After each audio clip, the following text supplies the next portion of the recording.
Hello everybody, Rob Gardner here. You can find me on Twitter at DFS Today, and I've got a tutorial on our stack worksheet. Some people have asked about how to use this stack worksheet, how I use it, and so I wanted to give you a rundown of how I approach slates using this. I think it's a great tool to determine how you want to expose yourself to stacks in baseball.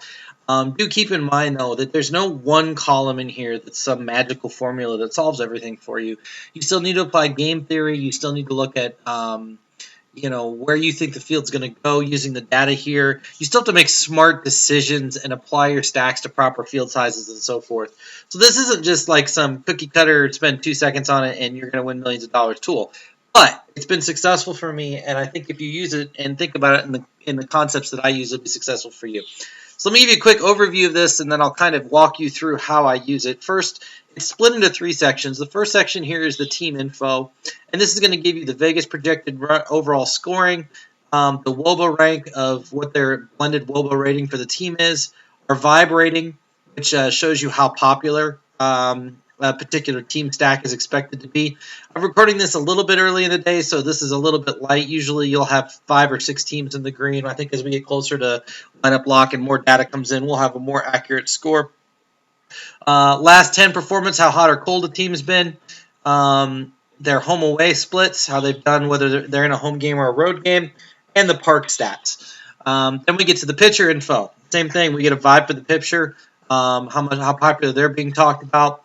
Do keep in mind, like James Shields here, he's probably being talked about a lot because he's not necessarily a good option. People want to pick on him, so you have to be a little bit careful with this rating.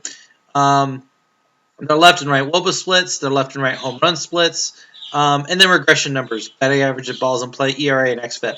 Gives you a quick look here. Now, some people use this tool for pitchers as well. Not necessarily a bad way to go, as long as you remember to factor strikeouts in. And then this salaries table is something we do that's really unique.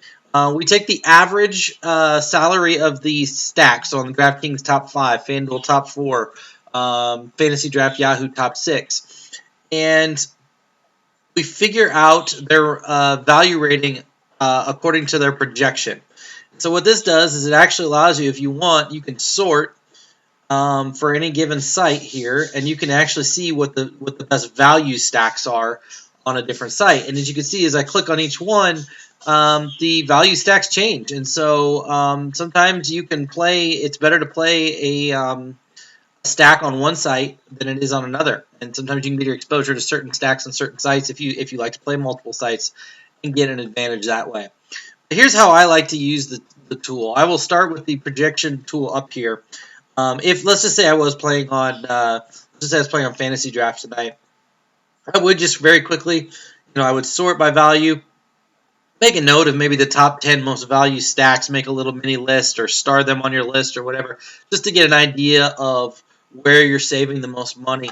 But then I'll come back here to projected, and what I'm looking to do is find disparity between their overall rating and their vibe rating. Traditionally speaking, the top 4 or 5 teams on a full slate, the top 4 or 5 teams will tend to be stacked around a 10 to 15% exposure rate. And then after that, it goes dramatically down.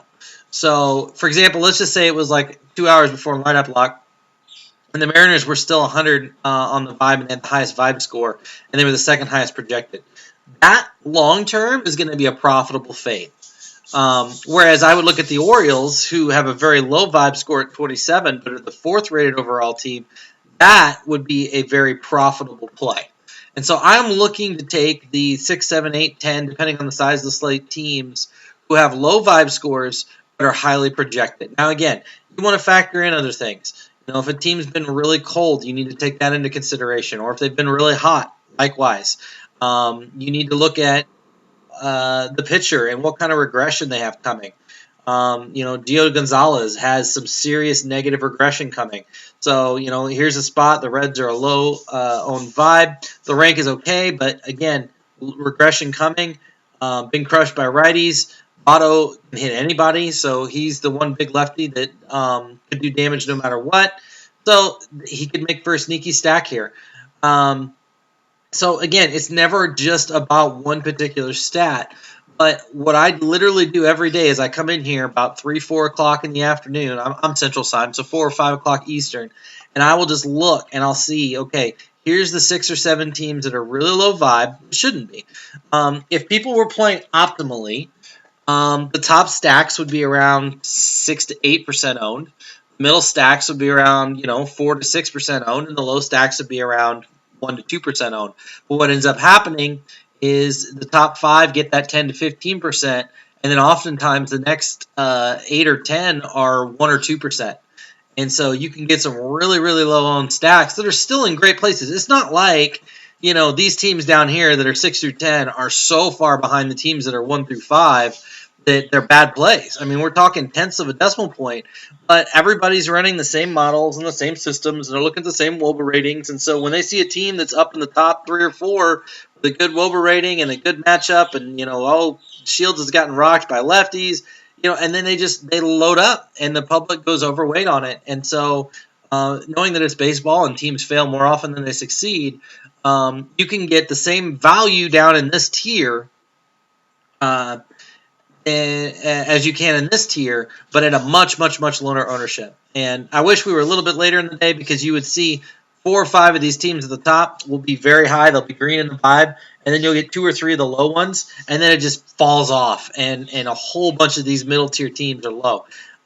If you're a guy that can play lots of rosters, I would recommend taking 3 or 4 off the top, taking 3 or 4 off the bottom, and playing that middle tier, because that's where you're going to find the most profitable and optimal place to be overweight on the field. So that's kind of how this thing works. If you have any more questions about it, you can always hit me up on Twitter at DFS Today. Good luck in your matchups tonight.